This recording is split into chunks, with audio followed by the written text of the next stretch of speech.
यस्य च वक्षसि यस्यास्ते हृदये संवित् तं नृसिंहमहं भजे। गुरुर्ब्रह्मा गुरुर्विष्णुर्गुरुर्देवो महेश्वरः गुरुः साक्षात् परब्रह्म तस्मै श्री गुरवे नमः।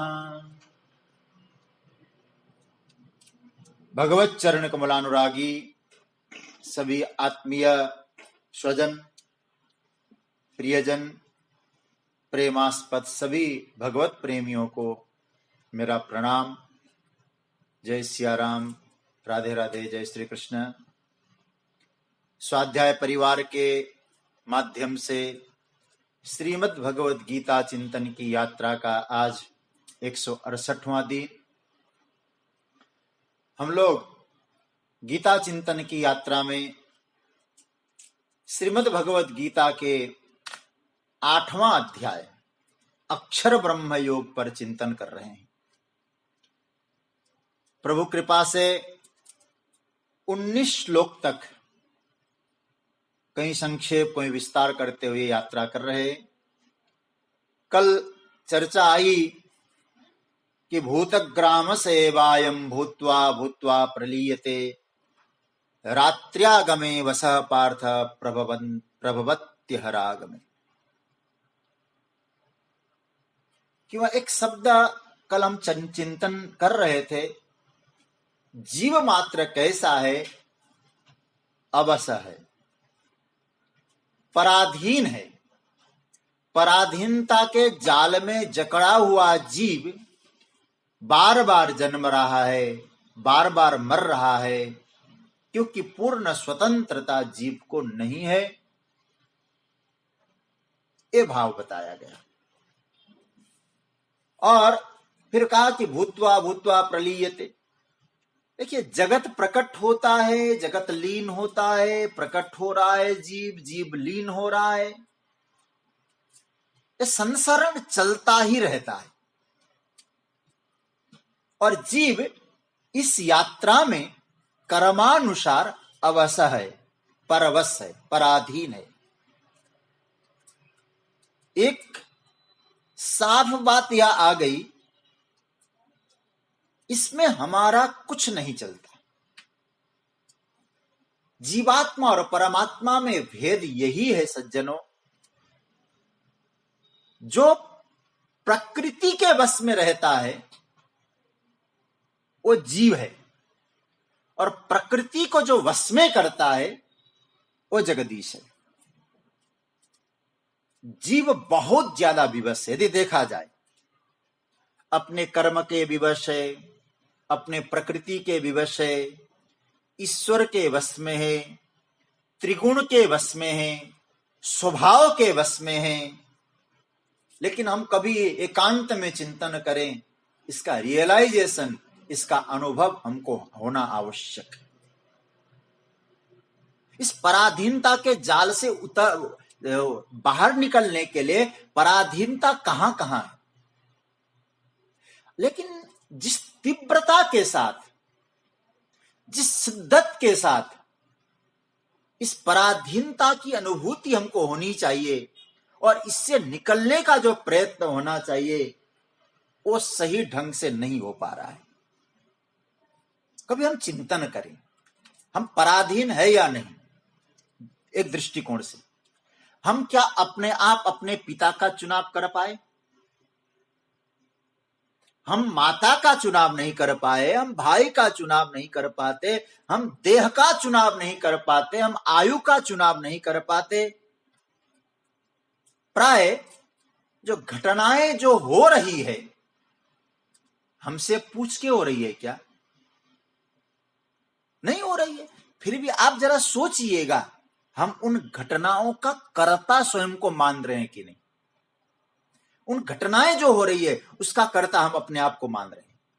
अरे सच्ची बात तो यह है, भोजन जब हम पाते हैं, भोजन पचाने की क्रिया के कर्ता हम नहीं। तो जो भोजन पच रहा है, उस पचाने वाली जो क्रिया है ना, उसके कर्ता भी हम नहीं है। लेकिन आप जरा सोचें इस विषय पे। हम अपने आप को कर्ता मान बैठे, शुरू से लेकर आखिरी तक हम लोगों ने यही कहा, मैंने किया। कितना लिस्ट तो बड़ी लंबी हो जाएगी। मैंने वो किया, मैंने वो किया, मैं ये करता हूं। अरे भाई, सब अपने आप हो रहा है, और कर्ता हम अपने आप को मानने में हम अपनी शान समझते हैं।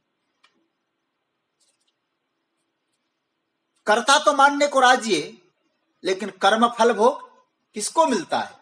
कर्ता को ही तो मिलता है।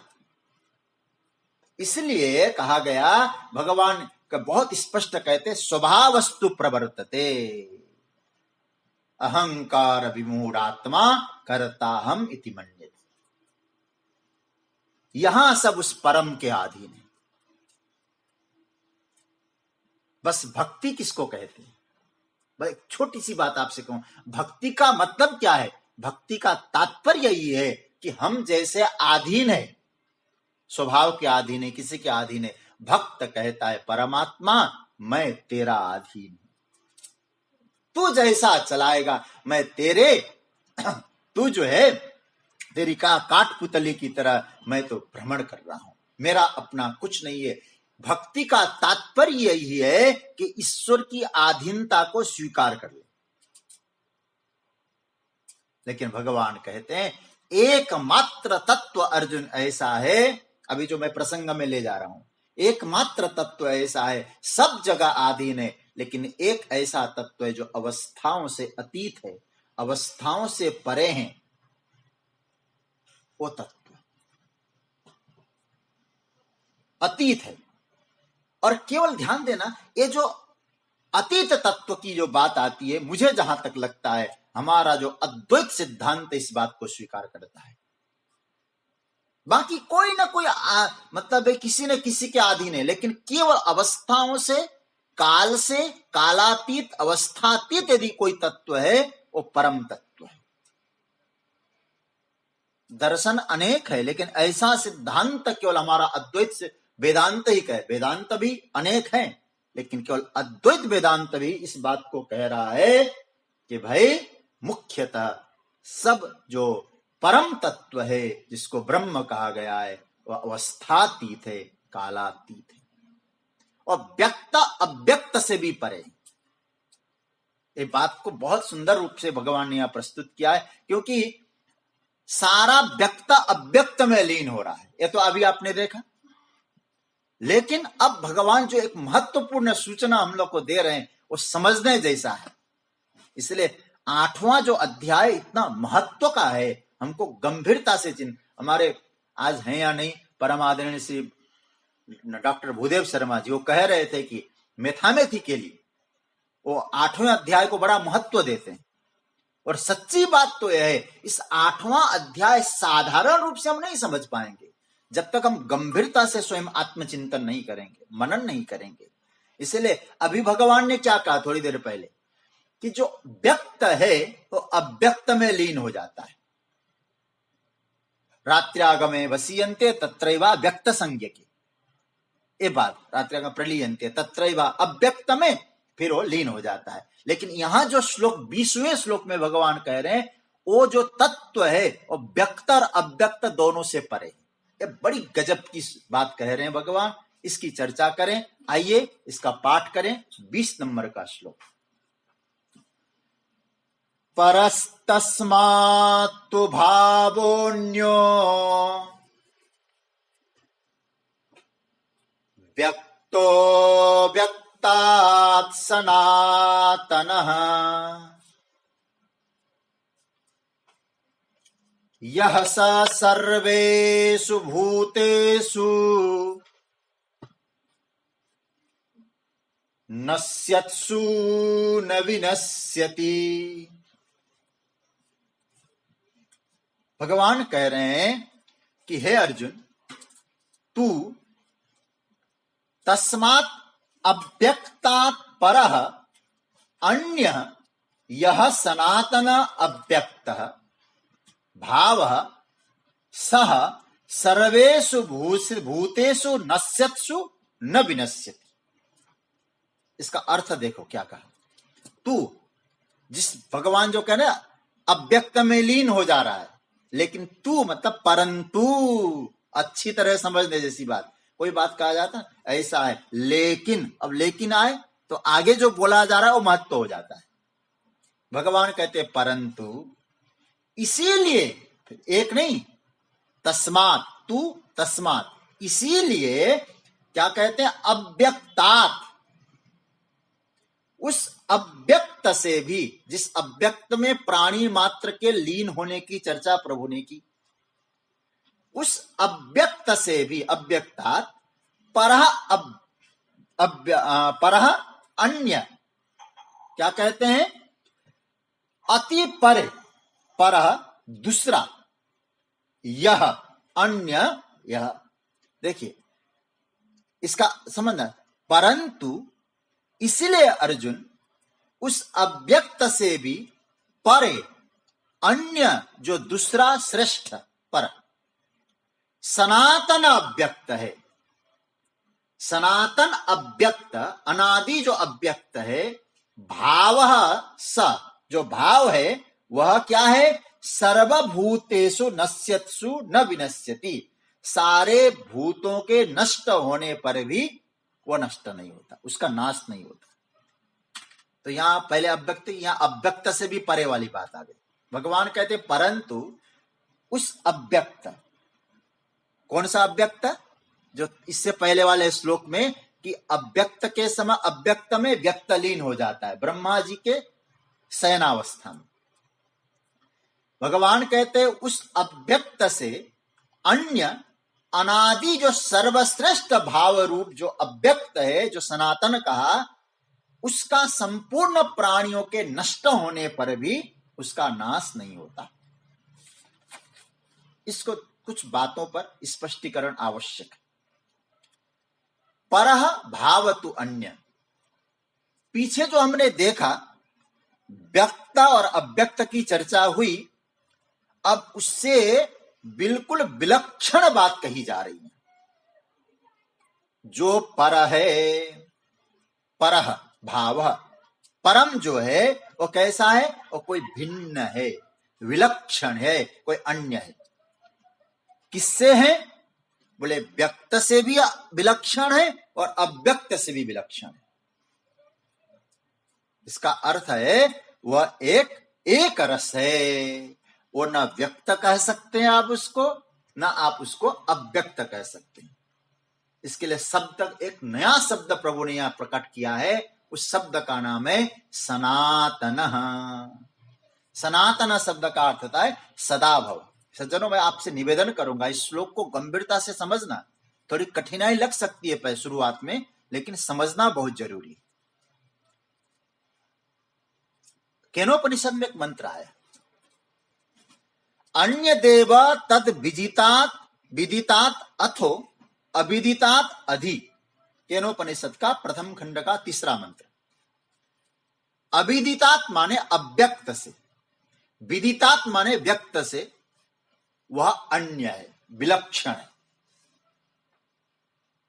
व्यक्त हो चाहे अव्यक्त हो, दोनों से परे है। वह किसी प्रमाण का विषय बने ऐसा नहीं, प्रमाण का विषय बने बिना वह श्रेष्ठ है। वो क्या है, हमारा चिन्मय स्वरूप है, आत्म स्वरूप है, सुख स्वरूप है। देवर्षि नारद अपने भक्ति दर्शन में भी स्पष्ट कहते, भक्ति के विषय में, प्रमाणांतरस्यान अपेक्षत्वात् स्वयं प्रमाणत्वात्। जगतगुरु शंकराचार्य की का एक भाव मैं आपके सामने रखूंगा। भाष्यकार कहते अपरोक्षत्वेन सदा भवति न प्रमाणै भाति, भाति एव, बोला है बस। अर्थात जो परम तत्व है वो क्या है, परस्तस्मातु भावोन्यो व्यक्तो व्यक्तात् सनातनः। व्यक्त से और अव्यक्त से वो परे है और सनातन, उसमें सब कुछ है। मैं इसको दृष्टांत देने के लिए एक आपको उदाहरण दूं, आप और अच्छी तरह समझ जाएंगे। एक क्लास का ब्लैक बोर्ड है, उस ब्लैक बोर्ड में दिन में कितने विषय पढ़ाए जाते हैं। स्टूडेंट को। अब उसमें ब्लैक बोर्ड में गणित का टीचर आया और गणित का टीचर लिख के जाता है a+1 + 1 = 2, रेखा गणित पढ़ाया। अब उसमें अन्य जो मैथमेटिक्स का विषय है वो पढ़ा दिया, और पढ़ाने के बाद अपना क्लास पूरा हुआ और टीचर चला गया। दूसरा टीचर आया, जो पहले पढ़ाया था उसको सब हटा दिया। फिर अपना ज्योग्राफी का टीचर आया, बोले एक मैप बनाया, ये भारत वर्ष है, इसका यह है, इसका यह है, मानचित्र बनाया। वो अपना पाठ पूरा किया, वो चला गया। अब ज्योग्राफी का उसमें क्या कहते हैं कि इतिहास का, हिस्ट्री का टीचर आया। अब पूर्वजों की बात कहने लगा, ऐसा ऐसा इतिहास रहा। रसायन शास्त्र का आया टीचर, अब उसने रासायनिक क्रियाएं बनाई। इसका मतलब सबका जो विषय है और सबका विषय अलग है, आकृतियां अलग है, पर उपयोग जिसमें हुआ है वो ब्लैक बोर्ड, वो श्याम पट, वो एक ही तो है। आप चिंतन करें थोड़ा सा।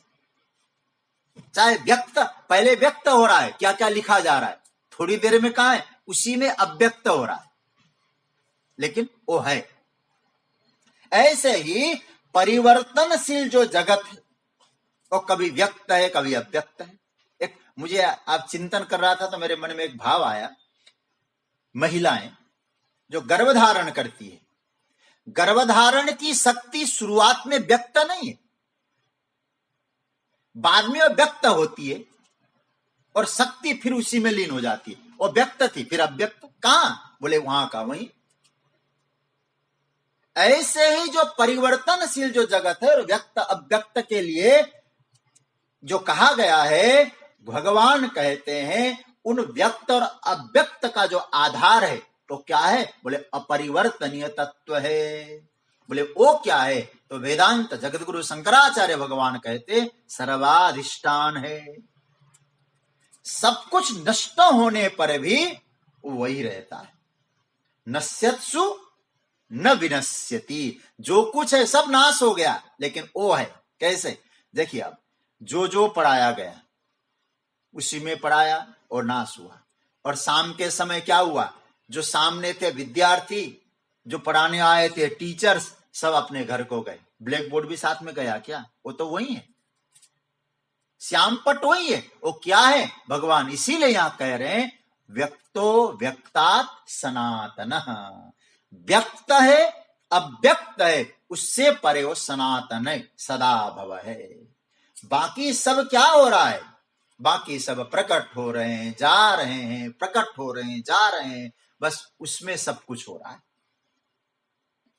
अब आप लोग दूसरा अध्याय तो विस्तार से सुन ही चुके हैं। भगवान ने क्या कहा? दूसरे अध्याय का 28वें श्लोक, अव्यक्तादीनि भूतानि व्यक्त मध्यानि भारत और अव्यक्ता निधनान्येव तत्र का परिदेवन। भगवान कहते पहले नहीं था, फिर आया, फिर नहीं रहेगा, फिर क्या चिंता है उसमें? क्यों रोना है? किस लिए? कहां से एक चीज टपक पड़ी जादूगर की तरह, थोड़ी देर में होकर गया।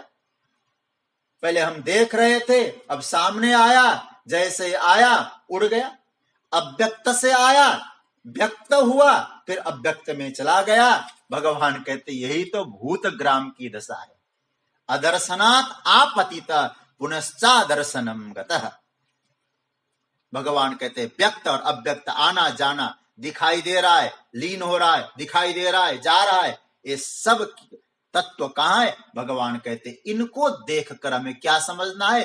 परमात्म तत्व को जानना है। वो क्या है? व्यक्तो व्यक्तात् सनातन। और चाहे अव्यक्त है, उस अव्यक्त से भी परे सनातन है। व्यक्त अव्यक्त सनातन तत्व उससे परे। अब इसको और गंभीरता से समझना, इसको हम तीन परत की बात कहते हैं, तीन परिधि। इस तरह से समझना, हम लोग सबसे ऊपर देखें शरीर, फिर देखिए मन, और उसके पीछे आत्मा। अब आप इसको अच्छी तरह शायद समझ जाएंगे। व्यक्त क्या है? बोले व्यक्त है शरीर। अव्यक्त क्या है? बोले मन। मन। लेकिन अब तीसरा क्या है? बोले आत्मा। वो व्यक्त और अव्यक्त से परे है। उसी अव्यक्त से ही सब व्यक्त हो रहे हैं। कैसे अव्यक्त से व्यक्त हो रहे? देखो, हम जो कुछ निर्माण कर रहे हैं वो कैसे हो रहा है? मन से ही तो हो रहा है। सपना जो देखते हैं मन से ही प्रकट हो रहे, मन में ही प्रकट हो रहे। तो मन में जो अव्यक्त है, आज नहीं तो कल व्यक्त हो सकता है। इसलिए हमारे यहां कहा जाता है ना, मरते समय जो दृश्य है, मरते समय जो स्थिति है, वो शरीर छूट जाता है लेकिन मन साथ जाता है, मन नहीं छूटता। और फिर क्या करता है? मन साथ जाता है, नए नए शरीर को धारण करता है। तो मन से सब प्रकट हो रहे हैं, स्वप्नवत। तो इसका अब आध्यात्मिक साधना क्या है हमारे जीवन में? और ध्यान से समझना सज्जनों, हमारे जीवन के आध्यात्मिक साधना क्या है? हम लोग गीता सुन रहे, उसकी साधना का तात्पर्य क्या है? यही है, हम इस शरीर जो व्यक्त है और मन जो अव्यक्त है, उससे परे जो सनातन तत्व हमारा अपना स्वरूप है, उस पर केंद्रित हो जाए, उसको पकड़ लें। सज्जनों, प्रभु का भाव क्या है? यह भगवान ये क्यों कह दे परस्तस्मात् भावोन्यो व्यक्तो व्यक्तात् सनातन? ऐसा प्रभु क्यों कह रहे हैं? प्रभु का यह भाव है कि अर्जुन, तुझे विनाश की संभावनाओं से परे होना है। और जो विनाश की संभावनाओं से परे होने वाला तत्व क्या है? वो ब्रह्म तत्व है। उसकी खोज कर। वो क्या है? बोले वो कभी न पैदा हुआ, न कभी मरता है, जो न प्रकट है, जो न अप्रकट है, जो न व्यक्त है, जो न अव्यक्त है, वो क्या है? इन दोनों से परे। जिसकी न कभी सुबह है, न जिसकी न कभी सांझ है, वो अव्यक्त क्या है सज्जनों? वो बस है। वो कैसा है? सनातन। शरीर को अहम और शरीर को मम मानने की जो धारणा है ना, इससे जब हम ऊपर उठेंगे और मन की धरातल से थोड़ा सा ऊपर जाएंगे, तो फिर उस तत्व की अनुभूति हमारे जीवन में प्रकट होगी। अब हमारी स्थिति क्या है? हमारी स्थिति यह है कि खजाना हमारे पास है भीतर, मन को भी वो शक्ति दे रहा है, लेकिन गड़बड़ ये हो रहा है, हमें वो पता ही नहीं चल रहा खजाना हमारे पास है। जैसे कभी किसी के पास बहुत बड़ा खजाना होता है ना, गाड़ा हुआ धन होता है, वो अपने गाड़े हुए धन को न पहचान कर दूसरे के सामने घरों के आगे भीख मांगता है। खजाना अपने पास है, जब तक यह प्रकट न हो तब तक खजाने का कोई प्रयोजन हमारे जीवन में नहीं आता। तो क्या करना है सज्जनों? उस खजाने को प्रकट करना है। यही साधना है। मतलब उस दिव्य शक्ति हमारे पास मौजूद है। परमात्मा कह रहे अर्जुन, उस दिव्य शक्ति को प्रकट करो, आपके पास मौजूद है। कभी आप गंभीर चिंतन में चले जाएं, आपके सामने वो दिव्य शक्तियां प्रकट होंगी। हमारे भीतर अपार शक्तियों का भंडार है, छिपा है, छिपी है शक्तियां। जिस व्यक्ति को उस अविनाशी और विराट की यात्रा पर निकलना है, वो अपने भीतर की शक्तियों को पहचानना उसको बहुत जरूरी है। उसके लिए हमारे जीवन में साधना है, सच्चिंतन है, सत्शास्त्रों का चिंतन है, मनन है। और सज्जनों, जब तक मन परम यात्रा की ओर उन्मुख हो, और जब यात्रा की ओर उन्मुख होता है ना, वो स्वतः जागृत होती है। मैं आपको एक विशेष बात कह दूं, हमारे मन की जो शक्तियां हैं ना, वो कब प्रकट होती है? जब हम उस परम की यात्रा की ओर उन्मुख होते हैं ना, प्रकट होती है। लेकिन जब हम तुच्छ वस्तुओं के संग्रह में, तब निकलने लगते हैं और शक्तियां प्रकट नहीं हो पाती। हम लोग उस प्रभु की द्वारा प्रदत्त जो दिव्य शक्तियां हैं उसको पहचाने, और जब नहीं पहचानते हैं तो हम क्या कहते हैं, उन चमत्कारों के फेर में पड़ते हैं। भैया बोले हाँ, अरे उनको जानते हो, हाथ से भस्म निकालते हैं, अंगूठी निकालते हैं।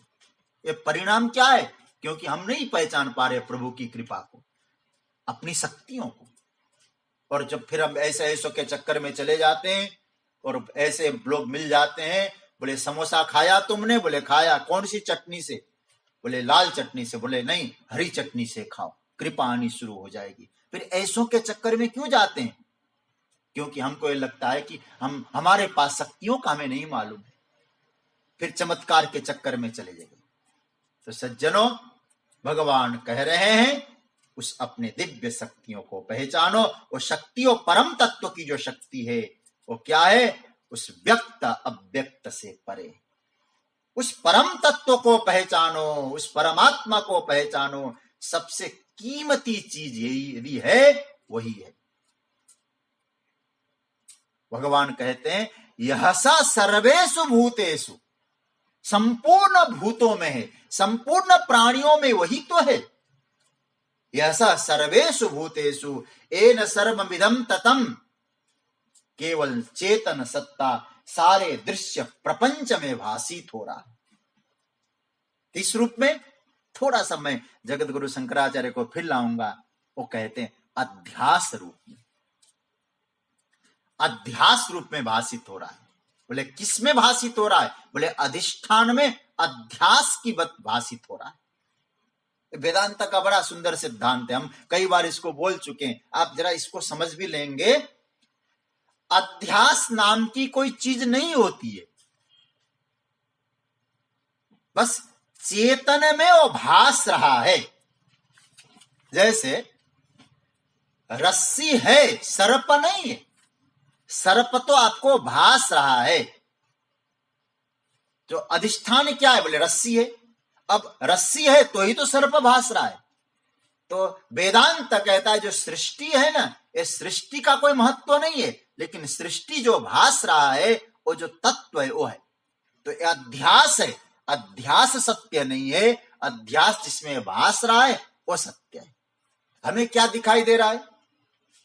सर्व दिखाई दे रहा है। इसलिए यह स सर्वेषु भूतेषु, भगवान का नश्यत्सु। बहुत अच्छी तरह से पकड़ना, संस्कृत का नॉलेज आपको हो गया होगा चिंतन करते करते। नश्यत्सु, जो दिखाई दे रहा है तो नष्ट होगा ही होगा, लेकिन वो न विनश्यति। कैसे नष्ट होगा? बोले कहां नष्ट होगा फिर वो? फिर कहूं, बहुत गंभीरता से समझना। जैसे रस्सी में सर्प दिखाई दे रहा है, तो रस्सी का बोध होने पर सर्प क्या हुआ? सर्प नष्ट हुआ, सर्प का भ्रम टूटा। तो भगवान यही तो कहना चाह रहे हैं, अधिष्ठान का बोध होने पर अध्यस्त का जो भ्रम था वो निवृत्त हो जाएगा। हमारी दृष्टि में सर्प है, वहां से हट नहीं रही है। क्या कारण है? बोले सर्प पर दृष्टि है, उस सर्प को जिसने धारण किया हुआ है उस पर नहीं। तो भगवान कहते हो क्या है? बोले परस्तस्मात् भाव, पर भाव है, वो परम भाव है। उसकी कोई अवस्था नहीं है। वो क्या है? वो व्यक्त और अव्यक्त दोनों से परे है, न व्यक्त है न अव्यक्त है। तो व्यक्त हो रहा है वो भी नष्ट होगा, अव्यक्त जिसमें से वो भी नहीं, बस वो है। बस चिन्मय तत्व नष्ट नहीं होता। आभूषण नष्ट होंगे, सुवर्ण नष्ट नहीं होगा, घड़े सकोरे नष्ट होंगे, मिट्टी नष्ट नहीं होगी। उस अपरिवर्तनीय सत्ता की भगवान कहते हैं हम खोज करें, उसको खोजें। नश्यत्सु, सारा नष्ट, फिर नहीं उसका नाश होता, क्योंकि सबका आधार है। एक बात और ध्यान से समझना, देखिए आधार श्रेष्ठ होता है। किससे श्रेष्ठ होता है आधार? आधेय से श्रेष्ठ होता है। अब तो आप लोग इतनी देर से चिंतन कर रहे हैं, शब्द समझ में आ रहा होगा। आधार और आधेय की कई बार चर्चा कर चुके हैं। देखिए ये माला है ना, ये माला है आधेय, और इस हाथ में मैंने रखा तो हाथ हो गया आधार। अब माला श्रेष्ठ है कि आधार श्रेष्ठ है? यदि हम लोग इस पर चिंतन करें, आधार न हो तो माला तो नीचे गिर जाए। तो इसका अर्थ है क्या समझना है इसको? अब हमें देखिए, आधेय से आधार श्रेष्ठ है। अब मैं आपको एक बात कहूं, आज एक चीज आपके सामने रख रहा हूं, विस्तार से चर्चा नहीं करूंगा, विस्तार से तो शायद 13वां अध्याय जब आएगा वहां चर्चा करूंगा, ज्ञान की चर्चा में। लेकिन एक छोटा सा आपको पहले कहूं, आप सबको प्राय ज्ञान हो या ना हो, आप लिख लें तो अच्छा रहेगा। हमारे पास पंचकोश है, आप इसे लिख लें। अन्नमय कोश, प्राणमय कोश, मनोमय कोश, विज्ञानमय कोश और आनंदमय कोश। ये पंच कोशों की चर्चा अब आपको और अच्छी तरह समझ में आ जाएगा। देखिए, तो प्राण, यहां हम लोग ये समझना, देह का आधार क्या है? ये जो हमारा देह है, ये शरीर कब तक है? कभी आप चिंतन करें, बोले जब तक प्राण है, और प्राण निकलते क्या करे, भाई ले चलो, खत्म, देह का आधार खत्म हो गया। तो देह क्या हुआ हमारा? जो दिखाई दे रहा है ना देह, ये सब अन्नमय कोश है, ये अन्न से बना है, ठीक है? तो अन्नमय कोश किसके आधार पे, किस आधार पे खड़ा है? बोले प्राणों के आधार पे। अब आप देखते जाइए जरा, तो अन्नमय कोश से, देह से प्राण, देह का आधार हो गया प्राण, तो देह से प्राण बड़ा हुआ। अब अन्नमय कोश क्यों? बोले अन्नमय कोश तो यहां तक है, प्राणमय कोश कुछ बाहर भी निकल सकते हैं। अब अन्नमय कोश और प्राणमय कोश, इन दोनों कोश, वेदांत कहता है इन दोनों कोश कहां है? बोले मनोमय कोश में, मनोमय कोश, मन। अब उससे भी बड़ा, फिर आगे बजाइए, अब विज्ञानमय कोश तीनों को धारण करता है। पहले अन्नमय कोश को प्राणमय कोश ने धारण किया, और अन्नमय और प्राणमय दोनों को मनोमय ने धारण किया, क्योंकि प्राण चले जाते हैं फिर भी मन तो यात्रा में चला जाता है, दूसरे शरीर धारण करेगा। तो मन, प्राण भी, प्राण को भी धारण किया मन ने, मनोमय कोश ने।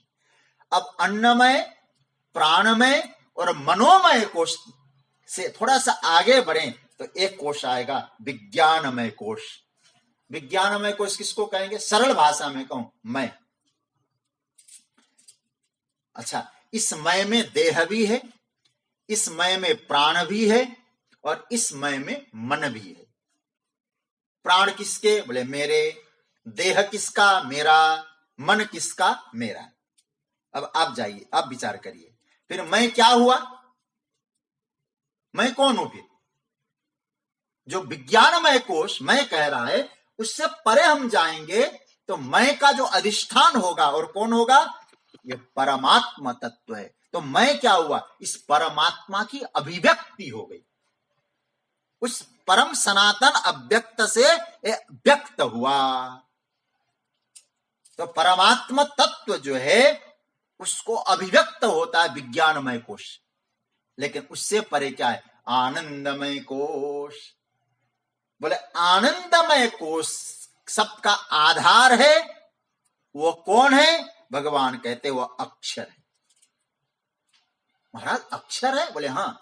तो उस सब, अब फिर आपको कहूं, उन सब का जो आधेय है उसका आधार हो गया परब्रह्म, भगवान ब्रह्म स्वस्वरूप। आनंदम वै ब्रह्मणो व्यजानात्, आनंद ही परब्रह्म है। ये बात आ गई, उसी का नाम है अक्षर, जिसकी चर्चा भगवान ने शुरुआत की। अब यहां जो श्लोक अभी हम चिंतन करेंगे उसमें भी भगवान ने यही बात कही है। अब आइए 21वें श्लोक में जाएंगे तो आपको और स्पष्ट हो जाएगा। भगवान ने कहा था कि व्यक्त और अव्यक्त दोनों से परे। लेकिन अब इस श्लोक में जो भगवान कहने जा रहे, वहां भगवान फिर उसको व्यक्त कह दे रहे हैं। इसलिए 8वां अध्याय इतना सरल नहीं है, हमको समझना बहुत जरूरी है इसको। ये तो आपको समझ में आ गया होगा। जो 20वां श्लोक है, परस तस्मात् तु भावोन्यो व्यक्तो व्यक्तात् सनातन, उस अव्यक्त से सनातन तत्व है। व्यक्त और अव्यक्त से क्या है? यह सर्वेषु भूतेषु, संपूर्ण प्राणियों में भी है और संपूर्ण भूत नष्ट होने पर भी वह रहता है। क्योंकि वो आधेय नहीं है, अधिष्ठान है। देह का अधिष्ठान, देह का आधार क्या हुआ?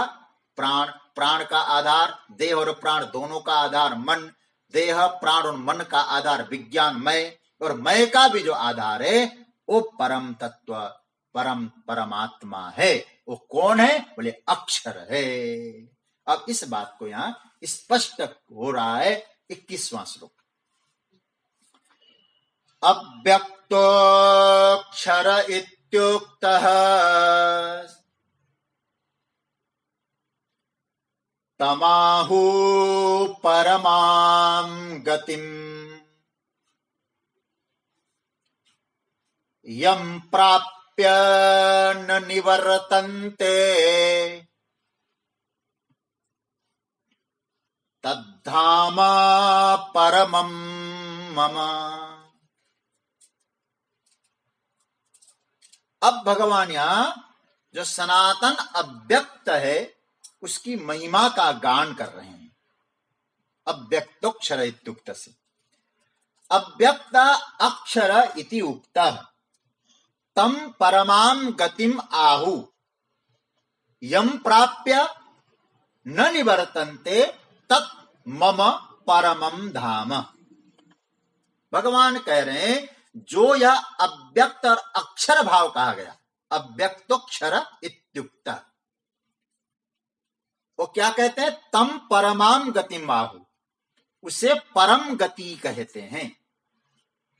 जिस अव्यक्त और अक्षर की बात कह रहे हैं वो परम गति कहते हैं। यम मतलब जिस सनातन अव्यक्त भाव को प्राप्य मतलब प्राप्त होकर साधक अथवा मनुष्य न निवर्तन्ते, वापस नहीं आ सकते, तत् मम परमं धाम, वह मेरा परम धाम है। इस श्लोक का अर्थ क्या हुआ? जो यह अव्यक्त और अक्षर भाव कहा गया है उसी को परम गति कहते हैं। जिस सनातन अव्यक्त भाव को प्राप्त होकर मनुष्य वापस नहीं आता, वो मेरा परम धाम है, ये भगवान कह रहे हैं। सज्जनों, इस अध्याय का नाम क्या है? अक्षर ब्रह्म योग। इसलिए भगवान बीच बीच में अक्षर शब्द जरूर दे देते हैं। अक्षर शब्द अव्यक्तोक्षर, अव्यक्त अक्षर। देखिए 8वें अध्याय के 3 श्लोक में भगवान ने क्या कहा? अक्षरम ब्रह्म परमम। और उसी को जो अक्षर है वो ब्रह्म है, उसको फिर आगे जाकर 4थे श्लोक में प्रभु ने क्या कहा? अधियज्ञ। 8वें में क्या कहा? परमं पुरुषम दिव्यम याति पार्थानुचिंतयन्, और परम पुरुष है।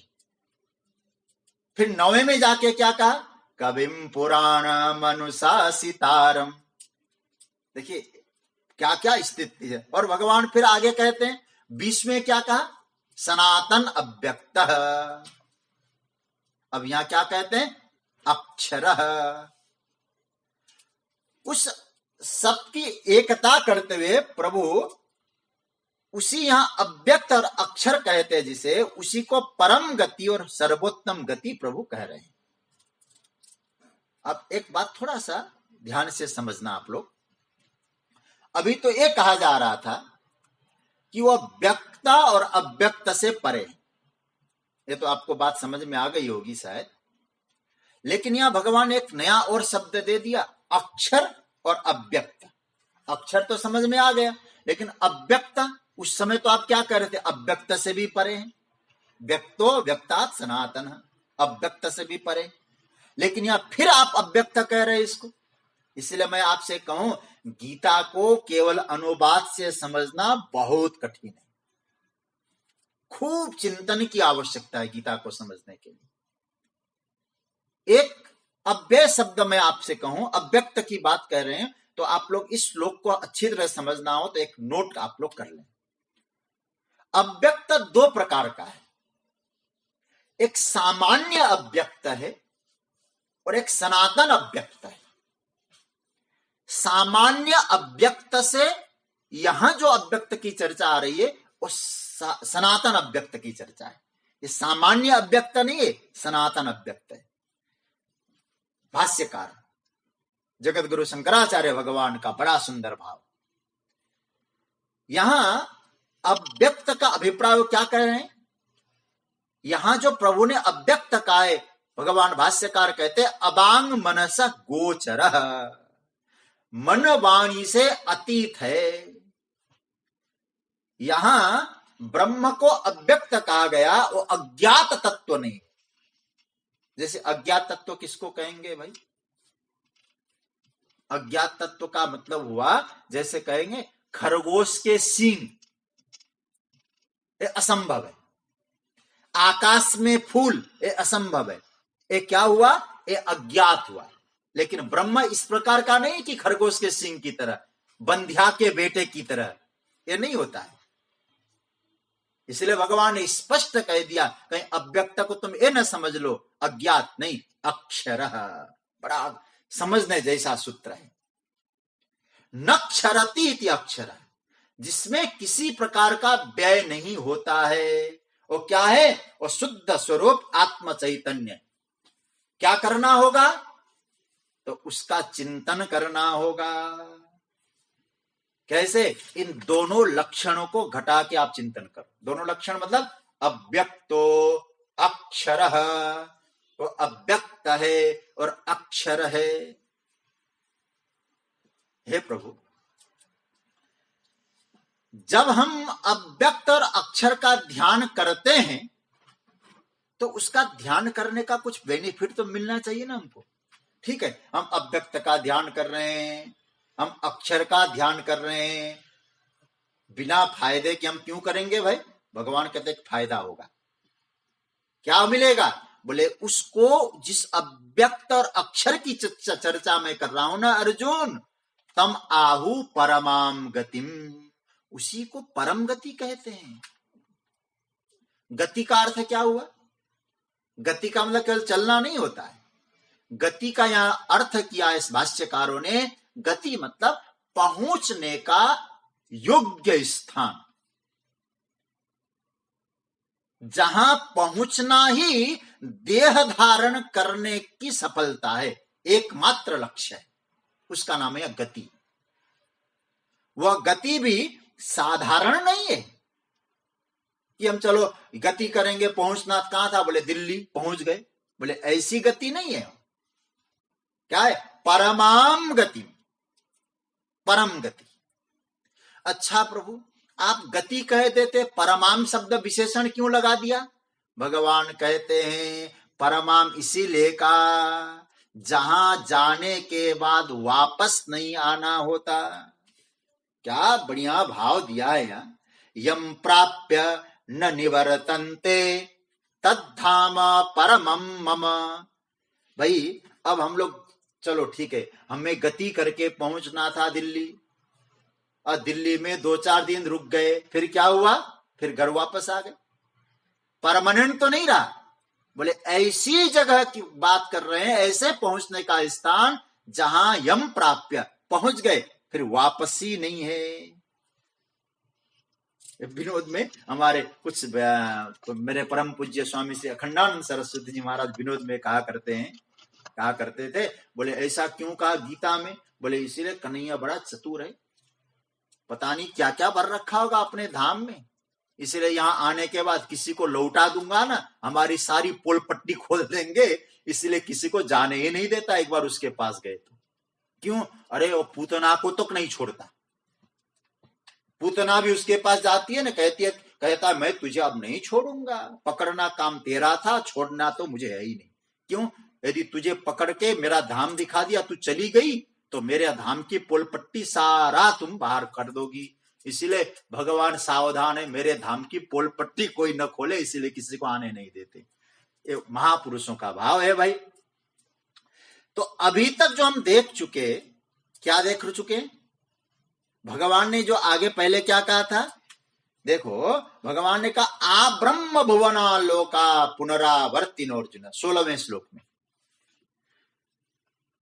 ब्रह्मलोक तक कोई यात्रा करे उसको भी आना पड़ता है, लेकिन भगवान कहते मैं अब तुमको ऐसी जगह की बात करूंगा यम प्राप्य न निवर्तन्ते, ब्रह्मलोक से तो तुम वापस आओगे, लेकिन मेरा धाम ऐसा है तद धाम, वहां से तुम्हें वापस आना नहीं पड़ता। यम प्राप्य न निवर्तन्ते तद धाम परमम मम। धाम का मतलब होता है स्थान। भगवान कहते हैं मेरा वह स्वरूप जहां साधक प्रवेश करता है मेरे स्वरूप में, धाम मतलब प्रभु का स्वरूप, वहां से पुनरावृत्ति नहीं हो सकती। वह जो गति करने वाला जो जीव है, मैं फिर जगत गुरु शंकराचार्य भगवान का भाव ला रहा हूं, गति करने वाला जीव है, उसकी गति भंग हो गई, मार्गहीनता आ गई। कैसे आ गई? घटाकाश घट फूट गया, भीतर का आकाश महाकाश में चला गया, नदियां समुद्र में समा गई। अब गंगा नदी नहीं रही समुद्र में जाने के बाद, हालांकि गंगा में भी जल है, समुद्र में भी जल है, जल जल से मिल गया, तो गंगा तो जो है समुद्र में समा गया।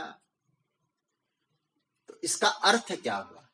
इसका अर्थ यह है सज्जनों, भगवान यहां जो गति की बात कह रहे हैं कि और धाम की बात कह रहे हैं, धाम मतलब भगवत स्वरूप, परिच्छिन्नता से जो मुक्ति है वही परमात्मा का धाम है, भगवत स्वरूप है।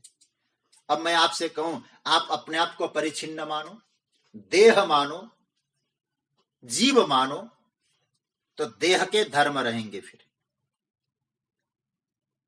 जन्म मरण होगा। देखो ये टूटेगा, व्यक्त अव्यक्त होते रहेंगे। आप पति मानो अपने आप को, तो पति भाव तो खत्म हो जाएगा एक दिन। आप केवल जो है वो मानो। क्या माने? मनुष्य, चाहे पति रहो या न रहो, बाप रहो या न रहो, मनुष्य बन के रहोगे। कहने का तात्पर्य है, तो जब मानना ही है, निश्चित है, पहले मानना है, तो हम परिच्छिन्न क्यों माने अपने आप को?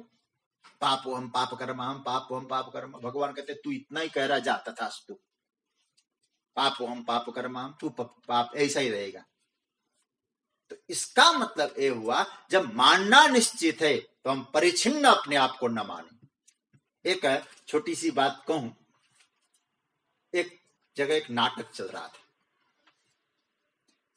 एक भाई बहन नाटक कर रहे थे। भाई पति का पाठ कर रहा था और बहन पत्नी का, अलग अलग भूमिका में। पति भाई बहन पति पत्नी की भूमिका में नाटक कर रहे हैं। अब है नहीं केवल नाटक है, वह कुछ भी नहीं है, नाटक करने की सोची उन लोगों ने। तो भाई कहीं बाहर से घर आया। अब आया तो मतलब कहीं गया नहीं था, ध्यान देना, है कुछ नहीं, नाटक कर रहे हैं। तो उसने खट खट खट खट के, आकाश में एम्प्टी स्पेस है, कुछ है नहीं, क्योंकि वो करना है तो कुछ नहीं, केवल नाटक कर रहे हैं। सुनती हो जी? बहन आई, परेशान करके छोड़ रखा है। तो अब नाटक किया, ऐसे कुंडी खोलने का इशारा किया, कुंडी खोला, पति भीतर आ गए और पति आ गए। तो पति ने कहा भूख लगी है जी, कुछ खाना मिलेगा? पत्नी ने कहा बैठ जाओ, इंतजार करते करते थका दिया, अब खा लो। खाना दे दिया। अरे खाने में तो स्वाद नहीं है, एक कब का बनाया है, अब है नहीं, न उसको बिठाया है, न हाथ पैर धोया है, न कुछ, क्यों नाटक हो रहा है। तो उसने कहा कि अच्छा, एक ये जो सब्जी है ना, ये तो कल की सब्जी है, और जो पूरी बना रखी है परसों की है। उसी समय मुस्कुराने लगा हुआ भाई, अरे बहन, ये तो हम लोग नाटक कर रहे हैं, तो नाटक में भी जब तुझे देना ही है तो मुस्कुरा के परसों की पूरी और कल की सब्जी क्यों दे रही हो? अरे भाई, बिना कुछ देने से ही सब कुछ दिया जा सकता है। तो बढ़िया मालपुआ खिला, बढ़िया सब्जी खिला, बढ़िया पकवान खिला। जब देना ये मान्यता ही तो है, मानना ही तो है। अब यह तो ऐसी बात हो गई, मानसिक पूजा कर रहे हैं और मानसिक पूजा करते समय भगवान को दूध चढ़ाना है, बोले दूध में शक्कर भी 1 चम्मच डालें भाई। अरे भाई, तुम देना नहीं है कंजूस। अरे तुझे केवल भाव रखना है कि मैं 5 चम्मच शक्कर डाल रहा हूं, ठाकुर जी को सुंदर दूध केसर डालूं। अरे डालना तो है नहीं कुछ, मानसिक पूजा चल रही है ना। तो भगवान हम सबको यही कहना चाहते हैं, ये परिच्छिन्नता जो भाव है, तुम भीतर भीतर समझने लग जाओ, मैं परिच्छिन्न नहीं हूं, मैं अपरिच्छिन्न परमात्मा का अंश हूं, परमात्मा का ध्यान कर रहा हूं। ध्यान करने में भी कंजूसी, हम देह क्यों माने अपने आप को। सज्जनों, मैं एक बात कहूं, मानने लगोगे धीरे धीरे जानने में भी आ जाएगा, और मानना ही बंद कर दोगे, चिंतन ही बंद कर देंगे हम, फिर कैसे समझ पाएंगे। तो पहला सूत्र यह है, मैं आपको एक बात और कहूं, ये साधना क्यों है? ब्रह्मानुभूति के लिए, परमात्मा प्राप्ति के लिए, परमात्मा तत्व की अनुभूति के लिए साधना है। यदि कोई व्यक्ति कहे हम भगवत तत्व की अनुभूति करेंगे, तब हम इस प्रकार का ध्यान करेंगे, चिंतन करेंगे, तुम बैठ जाओ, कुछ नहीं होने वाला है। क्योंकि साधना का जो मार्ग है वो साध्य को पाने के लिए है, साध्य को पाने के बाद साधना नहीं है। वेदांत कहता है तत्र वेदा अवेदा भवन्ति। सज्जनों, इस आध्यात्मिक साधना क्या है? स्थूल से सूक्ष्मतम की यात्रा है। देह स्थूल है, अब हम इस देह में रहकर धीरे धीरे इस देह की परिच्छिन्नता से अपने आप को ऊपर माने, मैं परमात्मा का हूं, मैं परमात्मा के साथ हूं, मेरा परमात्मा मुझसे अलग नहीं है। धीरे धीरे धीरे धीरे ये मानो भले ही सूक्ष्मता की यात्रा में एक न एक दिन जा पाएंगे।